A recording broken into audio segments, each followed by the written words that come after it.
আসসালামু আলাইকুম। সংবাদে আপনাদের সবাইকে স্বাগত জানাচ্ছি। আমি ফিরোজ তোহা। শুরুতেই সংবাদ শিরোনাম জানিয়ে দেব এই মুহূর্তে হাতে পাওয়া সর্বশেষ গুরুত্বপূর্ণ আপডেট বাংলা সংবাদ। শুরুতেই থাকছে চূড়ান্ত বিপ্লব ডাকের হুঁশিয়ারি দিলেন আসিফ মাহমুদ। ছাত্র জনতার গণঅভ্যুত্থানে যারা ব্যর্থ করতে চাইবে তাদের বিরুদ্ধে চূড়ান্ত বিপ্লবের ডাক আসবে বলে মন্তব্য করেছেন যুব ও ক্রীড়া উপদেষ্টা আসিফ মাহমুদ। মওলানা ভাসানী বিজ্ঞান ও প্রযুক্তি বিশ্ববিদ্যালয়ের দরবার হলে মওলানা ভাসানী এবং নতুন বাংলাদেশ আলোচনায় এ মন্তব্য করেছেন তিনি। এবারে জানাবো সেনাবাহিনী কতদিন মাঠে থাকবে যা জানালো সেনা সদর। দেশের পরিস্থিতি স্থিতিশীল রাখতে সরকারের সিদ্ধান্তে আইনশৃঙ্খলা রক্ষাকারী বাহিনীর সহায়তায় সেনাবাহিনী নিয়োজিত রয়েছে। সেনাবাহিনী কতদিন মোতায়েন থাকা প্রয়োজন এ বিষয়ে সরকারি সিদ্ধান্ত নেবে বলে জানিয়েছে সেনা সদর। ইন-এইড টু সিভিল পাওয়ারের আওতায় সারা দেশে মোতায়েন করা সেনাবাহিনীর কার্যক্রম নিয়ে বুধবার সেনাবাহিনীর বনানী রেল ক্রসিং সংলগ্ন স্টাফ রোডের মেসে এক সংবাদ সম্মেলনে এক প্রশ্নের জবাবে military operations directorate staff colonel Intekhab Haider একথা বলেছেন। জানাবো স্বার্থপরের মতো পালিয়ে গেছে শেখ হাসিনা। ছাত্র জনতার গণঅভ্যুত্থানে শেখ হাসিনার সঙ্গী সাথী ফেলে স্বার্থপরের মতো পালিয়ে গেছে বলে মন্তব্য করেছেন বিএনপির সিনিয়র যুগ্ম মহাসচিব রুহুল কবির রিজভী। তিনি বলেন, শেখ হাসিনা শুধু নিজের ক্ষমতাকে ধরে রাখার জন্য বাংলাদেশের স্বাধীনতা সার্বভৌমত্ব পার্শ্ববর্তী দেশের কাছে জিম্মি দিয়েছিলেন। এখন জনগণের একটাই দাবি, শেখ হাসিনা ২০০৯ সাল থেকে চলতি সালের ৫ আগস্ট পর্যন্ত যত চুক্তি করেছেন সেই চুক্তিগুলো অন্তর্বর্তী সরকার প্রকাশ করুক। দেশের কত বড় ক্ষতি করে গেছে তার প্রমাণ আমরা দেখতে চাই। এদিকে রাতে হুইলচেয়ার নিয়ে রাস্তায় আহতরা। রাজধানীর আগারগাঁও থেকে শ্যামলীমুখী সড়ক বন্ধ করে রাতেও আন্দোলন করছেন জাতীয় অর্থোপেডিক হাসপাতাল ও পুনর্বাসন প্রতিষ্ঠানের চিকিৎসাধীন স্বৈরাচার বিরোধী আন্দোলনে আহতরা। বুধবার রাত ৯টার পরও পঙ্গু হাসপাতালের সামনে রাস্তায় বসে স্বাস্থ্য উপদেষ্টার পদত্যাগের দাবিতে স্লোগান দিচ্ছেন আহতরা। এবারে থাকছে অন্তর্বর্তী সরকারের মনে কেন ভয় ঢুকল প্রশ্ন মঈন খানের। গত ১৯ সেপ্টেম্বর অন্তর্বর্তী সরকার অধ্যাদেশ ২০২৪-এর খসড়ায় চূড়ান্ত অনুমোদন দিয়েছে উপদেষ্টা পরিষদ। শিগগিরই মন্ত্রী পরিষদ এ সংক্রান্ত অধ্যাদেশ জারি করতে পারে। অধ্যাদেশটি জারি হলে দেশের কোনো আদালতে বৈধতার প্রশ্ন তুলে বর্তমান অন্তর্বর্তী সরকারকে অবৈধ বা বাতিল করা যাবে না। ত্রয়োদশ জাতীয় সংসদ নির্বাচনের মাধ্যমে নির্বাচিত নতুন প্রধানমন্ত্রীর দায়িত্ব নেওয়ার দিন পর্যন্তই বর্তমান সরকারের মেয়াদ থাকবে। মন্ত্রিপরিষদ বিভাগের একটি সূত্রে এসব তথ্য জানা গেছে। এবং সর্বশেষ জানাবো আন্তর্জাতিক সংবাদ। হিজবুল্লাহর ক্ষেপণাস্ত্র হাইফার অর্থনীতিকে পঙ্গু করে দিয়েছে। দখলকৃত হাইফা শহরের মেয়র ইয়োনা ইয়াহাব লেবাননের সশস্ত্র গোষ্ঠী হিজবুল্লাহর ব্যাপক হামলা অব্যাহত রাখার বিষয়ে অত্যন্ত উদ্বেগ প্রকাশ করেছেন। বলেছেন, হিজবুল্লাহর ক্ষেপণাস্ত্র হামলায় হাইফা শহরে নজিরবিহীন একটি বড় ধরনের অর্থনৈতিক ক্ষতির সম্মুখীন হয়েছে। এতক্ষণ শিরোনাম শুনছিলেন, এবার বিস্তারিত। প্রিয় দর্শক, আপনি যদি এই চ্যানেলে নতুন হয়ে থাকেন, ভিডিওটি দেখতে দেখতে চ্যানেলটি সাবস্ক্রাইব করে আমাদের সঙ্গে থাকুন। আর এই ভিডিও সম্পর্কে আপনি আপনার মূল্যবান মতামতটি কমেন্ট বক্সে জানিয়ে দিন। আর হ্যাঁ প্রিয় দর্শক, জানিয়ে দিন ভিডিওটি কোথা থেকে দেখছেন। চূড়ান্ত বিপ্লব ও ডাকের হুঁশিয়ারি আসিফ মাহমুদের। চূড়ান্ত বিপ্লব ডাকের হুঁশিয়ারি দিলেন আসিফ মাহমুদ। ছাত্র জনতার গণঅভ্যুত্থানে যারা ব্যর্থ করে দিতে চাইবে তাদের বিরুদ্ধে চূড়ান্ত আন্দোলনের ডাক আসবে বলে মন্তব্য করেছেন যুব ও ক্রীড়া উপদেষ্টা আসিফ মাহমুদ। মওলানা ভাসানী বিজ্ঞান ও প্রযুক্তি বিশ্ববিদ্যালয়ের দরবার হলে মওলানা ভাসানী নতুন বাংলাদেশ আলোচনায় এ মন্তব্য করেন তিনি। এরপর বুধবার নিজের ভেরিফাইড ফেসবুক পেজে সেই বক্তব্যের একটি ফটোকার্ড শেয়ার করেন আসিফ মাহমুদ।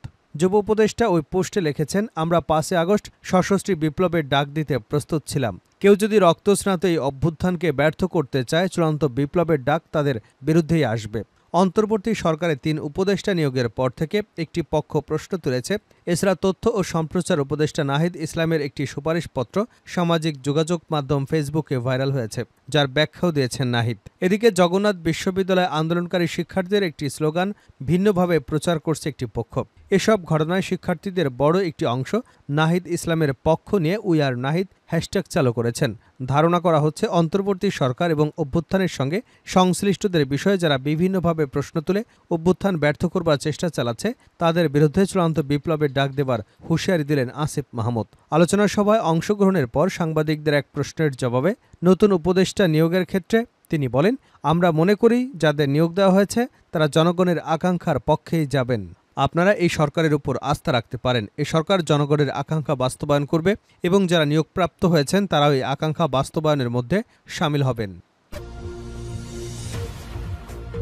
সেনাবাহিনী কতদিন মাঠে থাকবে জানালো সেনা সদর। দেশের পরিস্থিতি স্থিতিশীল রাখতে সরকারের সিদ্ধান্তে আইনশৃঙ্খলা রক্ষাকারী বাহিনীর সহায়তায় সেনাবাহিনী নিয়োজিত রয়েছে। সেনাবাহিনী কতদিন মোতায়েন থাকা প্রয়োজন এ বিষয়ে সরকারি সিদ্ধান্ত নেবে বলে জানিয়েছে সেনা সদর।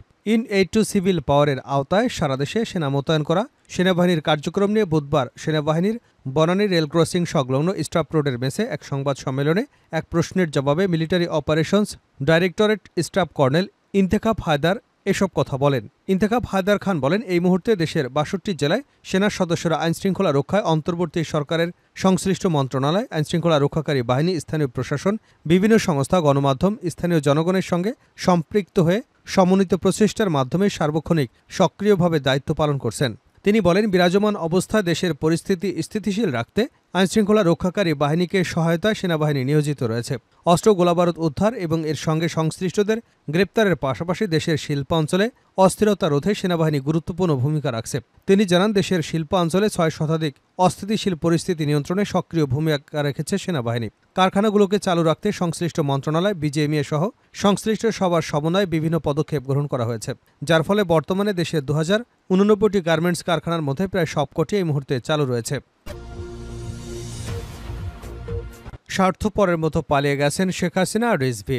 ছাত্র জনতার অভ্যুত্থানে শেখ হাসিনা সঙ্গী সাথী ফেলে স্বার্থপরের মতো পালিয়ে গেছে বলে মন্তব্য করেছেন বিএনপির সিনিয়র যুগ্ম মহাসচিব রুহুল কবির রিজভী। তিনি বলেন, শেখ হাসিনা শুধু নিজের ক্ষমতাকে ধরে রাখার জন্য বাংলাদেশের স্বাধীনতা, সার্বভৌমত্ব পার্শ্ববর্তী দেশের কাছে জিম্মি রেখেছিলেন। এখন জনগণের একটাই দাবি, শেখ হাসিনা ২০০৯ সাল থেকে চলতি সালের ৫ আগস্ট পর্যন্ত যত চুক্তি করেছে সেই চুক্তিগুলো অন্তর্বর্তী সরকার প্রকাশ করুক। তিনি দেশের কত বড় ক্ষতি করে গেছেন তার প্রমাণ তো আপনারা দেখতেই পাচ্ছেন। রাজধানীর বনানীতে চক্ষু সেবা ক্যাম্পের উদ্বোধনকালে রিজভী এসব কথা বলেন। বিএনপির ভারপ্রাপ্ত চেয়ারম্যান এবং আমরা বিএনপি পরিবারের প্রধান পৃষ্ঠপোষক তারেক রহমানের নির্দেশনায় জুলাই গণহত্যায় চক্ষু হারানো, চক্ষু ক্ষতিগ্রস্ত নিম্নবিত্ত মানুষের চক্ষু সেবার উদ্দেশ্যে প্রখ্যাত বিশেষজ্ঞদের সমন্বয়ে বিনামূল্যে সেবা ক্যাম্পের আয়োজন করে আমরা বিএনপি পরিবার। ভারতে আদানির সঙ্গে আওয়ামী লীগ সরকারের বিদ্যুৎ চুক্তির প্রসঙ্গে রিজভী বলেন, এটি ছিল অত্যন্ত অসম চুক্তি, অত্যন্ত অন্যায় চুক্তি। আদানির কাছ থেকে যে বিদ্যুৎ কেনা হয় সেটা ১ ইউনিটের দাম ১২ টাকা। পৃথিবীর কোথাও এত দামে বিদ্যুৎ কেনা হয় না। তিনি আদানির সঙ্গে চুক্তি করেছিলেন একটা অসৎ উদ্দেশ্য নিয়ে। তাকে যদি কখনো পালাতে হয় তাহলে আদানি তাকে অর্থায়ন করবে। জনগণের কল্যাণের জন্য শেখ হাসিনা আদানির সঙ্গে কোনো চুক্তি করেনি, না হলে আদানি কেন হুমকি দেবে। এ সময় আরও উপস্থিত ছিলেন বিএনপির স্বাস্থ্য বিষয়ক সম্পাদক ডক্টর রফিকুল ইসলাম সহ আরও অনেকে। রাতেও হুইলচেয়ার নিয়ে রাস্তায় আহতরা। রাজধানীর আগারগাঁও থেকে শ্যামলীমুখী সড়ক বন্ধ করে রাতেও আন্দোলন করছে জাতীয় অর্থোপেডিক হাসপাতাল এবং পুনর্বাসন প্রতিষ্ঠানে চিকিৎসাধীন স্বৈরাচার বিরোধী আন্দোলনে আহতরা। বুধবার রাত ৯টার পর পঙ্গু হাসপাতালের সামনে রাস্তায় বসে স্বাস্থ্য উপদেষ্টারা পদত্যাগের দাবিতে স্লোগান দিচ্ছেন তারা। আহতরা হুইলচেয়ারে কেউ ভাঙা পা নিয়েই একটি চেয়ার পেতে বসে আছেন। তাদের দাবি, উপদেষ্টারা না আসা পর্যন্ত রাস্তা ছাড়বে না এবং হাসপাতালের ভেতরে ফিরেও যাবেন না। আহত ব্যক্তিরা সড়কে অবস্থানে বিক্ষোভ করায় আগারগাঁও থেকে শ্যামলী সড়কে যান চলাচল বন্ধ হয়ে গেছে। এতে ওই এলাকায় যানজট তৈরি হয়েছে। পুলিশ ঘটনাস্থলে গিয়ে পরিস্থিতি নিয়ন্ত্রণের চেষ্টা করেছে। এর আগে দুপুর ১টা ২০ মিনিটের দিকে তারা সড়কে নেমে আসেন, ফলে শ্যামলীমুখী গাড়ির চাপ বাড়তে থাকে এবং যানজটের সৃষ্টি হয়। এ সময় হাসপাতালের গেটের সামনে বিপুল সংখ্যক পুলিশ অবস্থান নেয়। এছাড়া বিকাল ৩টায় সেনাবাহিনীও ঘটনাস্থলে আসে। দুপুরে নিটোর পরিদর্শনে আসেন স্বাস্থ্য উপদেষ্টা ও ব্রিটিশ রাষ্ট্রদূত। তিনি প্রায় ২.৫ ঘন্টা ধরে আহত রোগীদের খোঁজখবর নেন। এরপর হাসপাতাল থেকে বের হবার সময় সেখানে সাংবাদিকরা কথা বলতে চাইলে আশপাশের আহত রোগীদের সরতে বলা হয়।